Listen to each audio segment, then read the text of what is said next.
চিকিৎসার কথা বলে কলকাতায় গিয়ে খুন হয়েছেন এমপি আনারুল আজিম আনার। তবে এ যেন তেন কোনো খুন নয়, পুরো সিনেমাকেও হার মানিয়েছে খুনিরা। হত্যার পর লাশের অস্তিত্ব না রাখতে কি না করেছে তারা। তাই তো খুনের ঘটনায় প্রায় মাস পেরোতে চললেও এখনো পাওয়া যায়নি নিহত এমপির মরদেহ।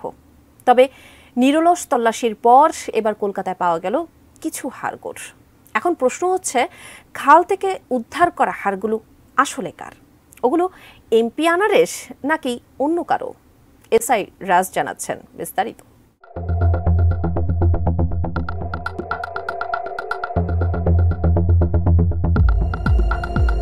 ঝিনাইদহ ৪ আসনের সংসদ সদস্য আনোয়ারুল আজিম আনার হত্যার ঘটনায় উদ্ধার অভিযান এখনো চলছেই। কলকাতার খালবিল, ডোবানালা সহ এমন কোনো জায়গা নেই যেখানে তল্লাশি চালানো হচ্ছে না। তবে এবার অভিযুক্ত সিয়াম হোসেনের কাছ থেকে পাওয়া তথ্যের ভিত্তিতে অভিযান চালিয়ে হাড়গোড় উদ্ধার করেছে কলকাতার সিআইডি। রোববার সকালে সিয়ামকে নিয়ে অভিযান চালিয়ে কলকাতার বাগজোলা খাল থেকে একাধিক হাড়গোড় উদ্ধার করা হয়। তবে উদ্ধার করা এসব হাড় এমপি আনারের কিনা তা এখনো স্পষ্ট নয়। ফরেনসিক পরীক্ষায় বিষয়টি জানা যাবে। খালের একটি ঝোপের পাশ থেকে হাড়গুলো উদ্ধার করা হয় বলে জানানো হয়েছে। এর মাধ্যমে এমপি আনার হত্যার তদন্তে নতুন মোড় এসেছে। বিশ্বমানের থার্মিক্স রড, সালাম স্টিল থার্মিক্স, দেশের একমাত্র থার্মিক্স রড।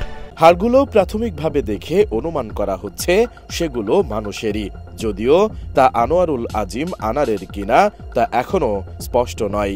এজন্য করতে হবে ফরেনসিক পরীক্ষা।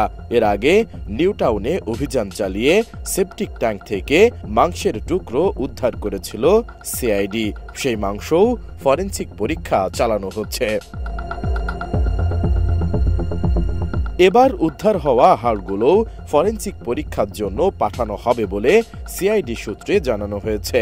হাড়গুলো যদি সত্যি বাংলাদেশের এমপি আনারের হয়, তাহলে সেটা হবে এই মামলায় সিআইডি তদন্তে বড় অগ্রগতি।